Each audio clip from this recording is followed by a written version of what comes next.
Now, a local deep-sea engineer out of Alameda says OceanGate CEO ignored early warning signs that the material used to build the submersible wasn't safe.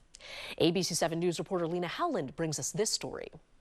Long before a Titan submersible carrying 5 people on a quest to see the Titanic wreckage lost all communications before later imploding, came the early warnings. We all told him, someone is going to be killed in this thing, and you've got to not do it. OceanGate CEO Stockton Rush paid a visit to Alameda back in 2015 while he was in the thick of building his submersible to meet with Liz Taylor.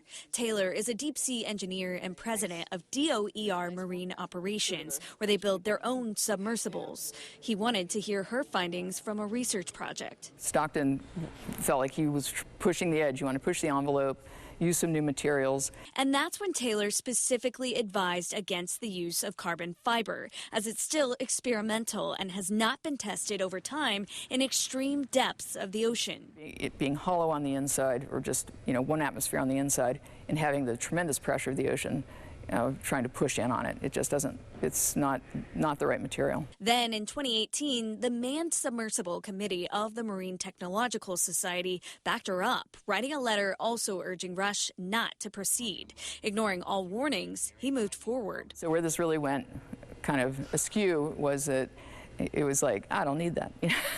I've done the math, I'm confident in my engineering. Taylor says Rush cut obvious corners, like not building his sub in a pair to have self-rescue capacity, or with what's called an ROV. That's a remotely operated vehicle that can serve as a self-rescue tool. There was no capable ROV on board. There was no second submersible. And she says because Rush was technically operating in international waters, there was no way of stopping him. So when this happened through this combination of hubris, complacency, and greed, it was incredibly frustrating and so sad for the families that they didn't have, maybe they just had no idea of the true level of risk that they were putting themselves at. In Alameda, Lena Howland, ABC 7 News.